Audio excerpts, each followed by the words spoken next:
देखो UP tag 2023 को लेकर टारगेट कर रहा है। टॉपिक हम थोड़ी देर के लिए पढ़ेंगे मैथ। क्या पढ़ेंगे? मैथमेटिक्स। क्या पढ़ेंगे भाई? मैथमेटिक्स। ध्यान देना, बहुत कुछ है लेकिन सरल भाव में थोड़ा सा सीखेंगे।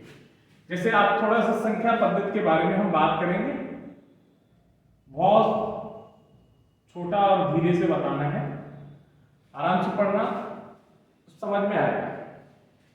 हमने पहले नंबर पे लिखा संख्या, जो अंकों का वास्तविक रूप है, व्यवस्थित क्रम है, वो संख्या का एक पारगता रूप है। हमने सबसे छोटा क्वेश्चन आपसे साधारण रूप में पूछा, संख्या के कितने मान होते हैं। प्रश्न पूछा है संख्या के कितने मान होते हैं, तो दो ही मान होते हैं। एक को हम कहते हैं स्थानीय मान और एक को हम कहते हैं जातीय मान। जातीय मान को ही आंकिक मान भी कहते हैं, ठीक है। आंकिक मान, इसी को हम वास्तविक मान भी कहते हैं या वास्तविक संख्या भी कहा जाता है। स्थानीय मान अर्थात इसको इंग्लिश में कहते हैं प्लेस वैल्यू और जातीय मान को इंग्लिश में कहते हैं फेस वैल्यू। जैसे सपोज करना, हमने लिखा 8564 में संख्या के दोनों मान ज्ञात करो, में संख्या के सभी मानों का योगफल क्या होगा। तो यहां थोड़ा सा एक बात छोड़ दिए हैं हम, यहां पे ये लिख दें संख्या में अंक 5 के सभी मानों का योगफल क्या होगा, या स्थानीय मान या जातीय मान का योगफल या अंतर क्या होगा, ये पूछ सकता है। स्थानीय मान और जातीय मान का अंतर क्या होगा। तो आप कुछ मत करिए, ये 5 है, इस 5 की पोजीशन क्या है, ध्यान देना। इस 5 की पोजीशन क्या है कि 5 जो है सैकड़े की स्थिति पे है, इकाई, दहाई, सैकड़ा। तो 5 में हम सैकड़े का ही गुणा कर दें, 5 × 100, या हम दूसरी भाषा में कहें तो हमारे 5 नंबर्स के पीछे जो 5 डिजिट दिया है, इसके पीछे कितने नंबर छूट रहे हैं, केवल 2 नंबर। हम उन 2 के अनुसार इसको सीधा सा 500 लिख सकते हैं। यही कहलाता है स्थानीय मान। जो संख्या में पीछे का मान रह जाता है उसको हम स्थानीय मान कहते हैं। जैसे थोड़ी देर के लिए हमने कहा कि 8 के साथ अगर करते तो 8 डायरेक्ट करना, कितने पीछे थे 3, तो 800 हो जाता है।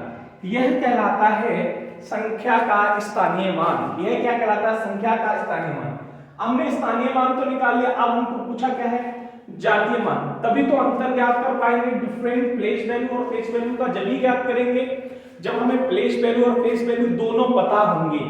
प्यारे बच्चे, यहाँ पर स्थानीय मान तो हमने पता कर लिया कि 500 है और इसका 1000 है, परंतु हमने अभी फेस वैल्यू नहीं की है ज्ञात। तो ध्यान करेंगे फेस वैल्यू के बारे में। पीछे का वार्तालाप बहुत आप लोग करते हो, है ना।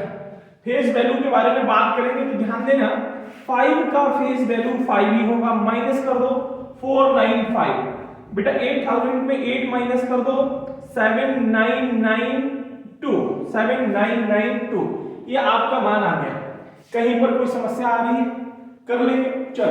ये तो फेस वैल्यू और उसकी बात हो गई। हम आगे की थोड़ी सी बात करने जा रहे हैं, ध्यान देना, यहीं पर थोड़ा सा ध्यान देना। क्वेश्चन पूछ लेगा आपसे योगफल से, साधारण रूप से, कि योगफल से क्या होगा। हाँ, ये भी ठीक कह रहे हैं कि गणित में हमको किन किन टॉपिकों को मूल रूप से पढ़ना है यूपी टैग में, ये विशेष बात है। देखो, नंबर 1 बहुत इंपॉर्टेंट टॉपिक है। नंबर 1 संख्या पद्धति। आपको संख्या पद्धति पढ़नी है पूरी। नंबर 2 जो टॉपिक आपको पढ़ना है यहीं से, वो नंबर 2 टॉपिक आपको पढ़ना है सरलीकरण। नंबर 2 पर आपको ध्यान से पढ़ना है सरलीकरण। नंबर 3 पे आपको पढ़ना है प्रतिशत। नंबर 4 पे आपको पढ़ना है लाभ हानि, प्रॉफिट लॉस, लाभ हानि। यहां से भी आपसे सवाल पूछेगा, आगे सवाल पूछेगा आपसे साधारण ब्याज, ब्याज से दोनों पूछ लेता है, साधारण ब्याज और चक्रवृद्धि ब्याज।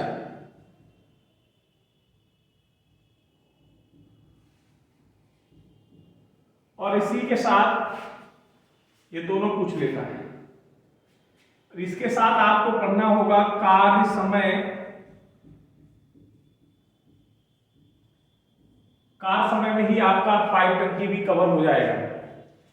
एक आपको ट्रेन का भी सवाल पूछेगा, लौहपथगामी अर्थात रेल का भी, और बेटा क्षेत्रफल का सवाल पूछेगा, क्षेत्रमिति भी लिखिए, और बेटा ज्यामिति पूछेगा, ज्यामिति से आपको एंगल पूछ लेगा। ठीक है, ये मूल टॉपिक है 9-10। ये 9-10 टॉपिक जो है बहुत अनिवार्य है यूपी टेट के लिए। अगर आपने ये 9-10 टॉपिक पढ़ लिए तो लगभग 30 में से आप इन टॉपिक से 20 के अप्रॉक्स क्वेश्चन खोज लेंगे। आपको क्वेश्चंस आएंगे 20 के अप्रॉक्स, अगर ये आपने पढ़ लिए। अब सोच रहे हो कि जो छूट गए हैं वो कौन कौन से टॉपिक होंगे या 10 नंबर से क्या क्या मिलता है। तो होता यही मिश्रण है गणित का, खास कुछ नहीं है। जैसे अभी हमने छोड़ दिया आपका अनुपात, छोड़ दिया अनुपात एवं समानुपात छोड़ दिया हमने आपके लिए। अभी आपको हमने छोड़ा है औसत, छोड़ दिया है औसत भी अभी नहीं दिया, यहीं पे औसत भी छोड़ दिया है। अनुपात हो गया, समानुपात हो गया, साझेदारी हो गई, मिश्रण हो गया, बट्टा हो गया, बट्टे का भी सवाल आता है, ये अभी हमने छोड़ दिया है। यहां से भी पूछेगा, पाइप टंकी हो गया, हाँ कार्य एवं समय में पाइप टंकी को पढ़ लेंगे, पाइप एवं टंकी हो गया। ये जो टॉपिक है ये हमने इसलिए अभी छोड़ दिए हैं कि इनपे अक्सर सवाल नहीं बन पाता जल्दी में, लेकिन हाँ सवाल जरूर बनता है। ये ध्यान से थोड़ी सी देने की आवश्यकता है। ये मत सोचो कि सवाल नहीं बनता, सवाल तो आखिर बनता ही है।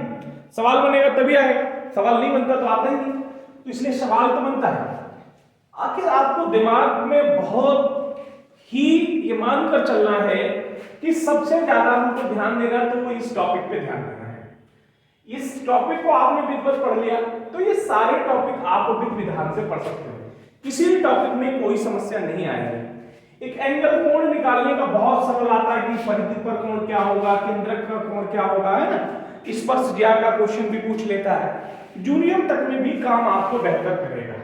ये मेरा दावा है कि आपका गणित में से पिछला यूपी टेट भी 30 नंबर लाया है कैंडिडेट्स, आप भी 30 में 30 लाने की कोशिश करेंगे तो निश्चित आपको नंबर मिलेगा।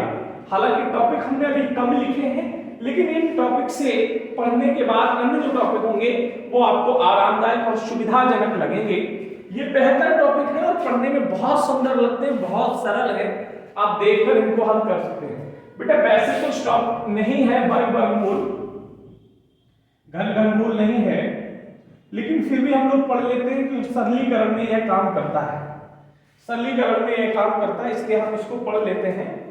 आरएस अग्रवाल में संख्या पद्धति के 3 डिवीजन हैं। बेटा 3 जगह पर टॉपिक दिया गया है, एक जगह संख्या पद्धति लिखा है, एक जगह संख्या पर आधारित प्रश्न लिखा है, तो और एक संख्या पद्धति के ही सवाल जो है उस सरलीकरण में भी मिक्स है। आखिर होता वो भी है, हाँ वो भी हमने लिखा नहीं है। दशमलव भिन्न के बारे में पूछा जाएगा और बेटा बाइनरी डिजिट के बारे में पूछा जाएगा, बाइनरी नंबर। तो ये थोड़ा सा और ज्यादा नहीं है। इन टॉपिक्स को आप पढ़ोगे, हमारा ये दावा है कि 30 में 30 अंक आपको एक साथ मिलेंगे, यह हमारा दावा आपसे है। इसमें कोई आपको गुंजाइश या संकोच करने की आवश्यकता नहीं पड़ेगी।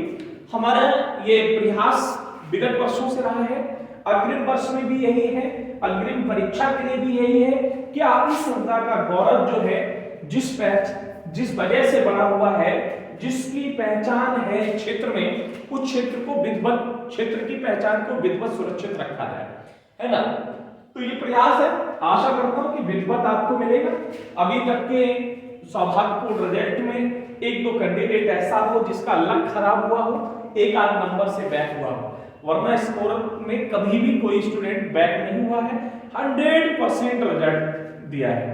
आशा करता हूं कि आप लोग भी बेहतर करेंगे। सीटेट के रिजल्ट्स को देख लीजिए, केवल 2 ही बार बैच लगे, बेहतर पढ़ाई कराई, बेहतर स्कोर दिया है, ज्यादा समय नहीं। एसएससी जीडी में देख लीजिए, बेहतर क्वेश्चन मिले एग्जाम्स में। कहता ही ऐसा नहीं हुआ कि क्वेश्चन पढ़ाया हुआ नहीं मिला, तो आंसर की आ गई, आप पीडीएफ डाउनलोड कर लें, गणित के क्वेश्चन नोट्स से मिला लें, सेम मिल रहे होंगे। हालांकि लैंग्वेज भी मिल रही होगी, नंबर बदल रहे होंगे। हमने 15 आदमी 6 दिन में बताया, 6 आदमी 20 दिन में बता दिए, बाकी सेम मिला हुआ है। आपको कोई परेशानी की आवश्यकता नहीं है, ना आपको किसी भी प्रकार का संकोच करना, भ्रम की स्थिति में किसी भी नहीं रहना। ये तो लोगों की भ्रम स्थिति है और लोग फैलाते हैं, है ना। वो कहते नहीं है कि वक्त देखकर बाप गधे को भी बाप बनाते हैं। ये समाज का ये संतुल्य रूप है और इसमें आप बिल्कुल भी वो न समझे, ये समय अनुकूलित और बदलता रहता है। इसलिए समाज जो है हर किसी को हर किसी के मोड पर जरूरत के अनुसार याद करता है।